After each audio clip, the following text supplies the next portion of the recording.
Democrat lawmakers in Michigan aim to commit more than $500 million taxpayer dollars for a manufacturing plant that would make electric vehicle battery components.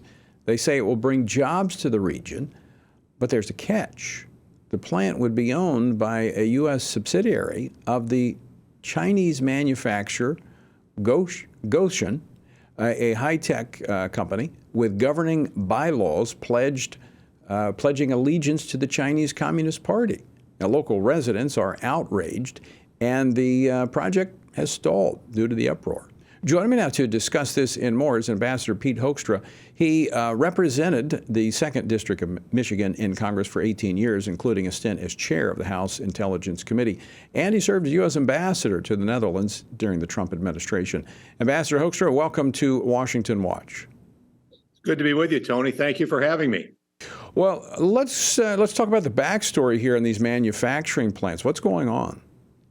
Well, actually, the numbers, the Senate may vote in the coming days on a $500 million package. But if you take a look at 2 battery plants that our governor is pushing and the legislature is pushing, it totals close to $4 billion in tax incentives, infrastructure, and handouts to 2 Chinese manufacturers to build battery plants here in the state of Michigan.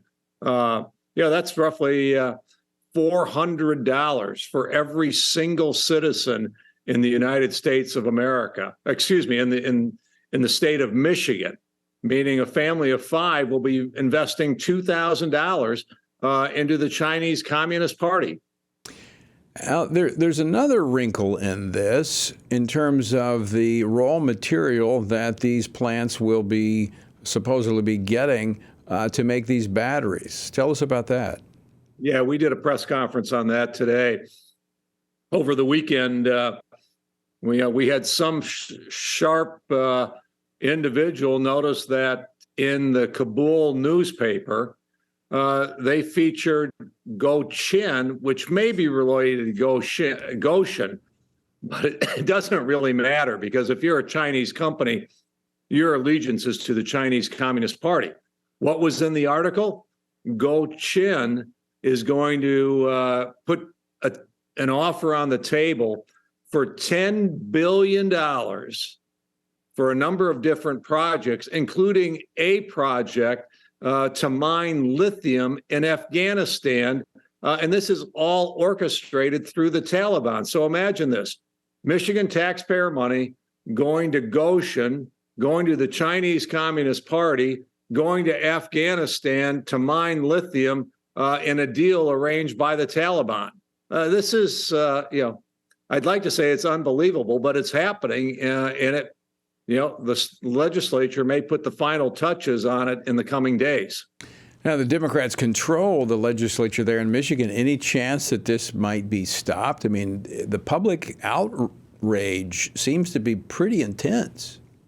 It really is. But remember, Republicans have their fingerprints all over this as well. This is not just a Democrat issue.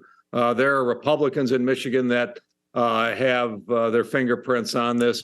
You're probably very familiar with the city of Grand Rapids. Well, the major economic development unit out of Grand Rapids, the Right Place, has been a staunch supporter of this project with the CCP, including people who are probably were friends of theirs.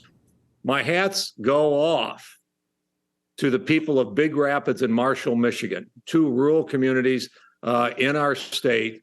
It's the grassroots that have, they're brighter than the people in our state capital in Lansing. They are brighter than the people in Washington.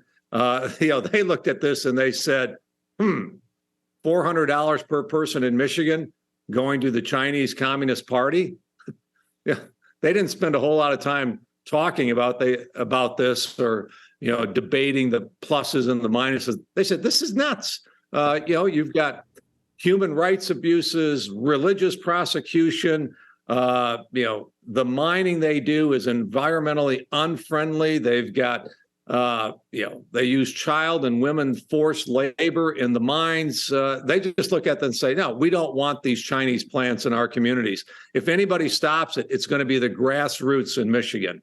So what's the action item there for folks in Michigan? The action item is to, really offer support to the local folks. But the action item is to call our state legislature, Republicans and Democrats, and to say, don't bring this up for a vote. As a legislature, pause this project.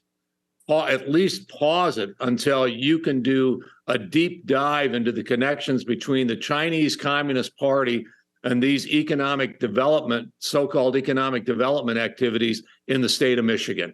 All right, we'll do that. Ambassador, thanks so much for taking time to join us today and draw our attention to yet another tentacle of the Chinese Communist Party making its way into the United States. Good to see you. Thank you, Tony.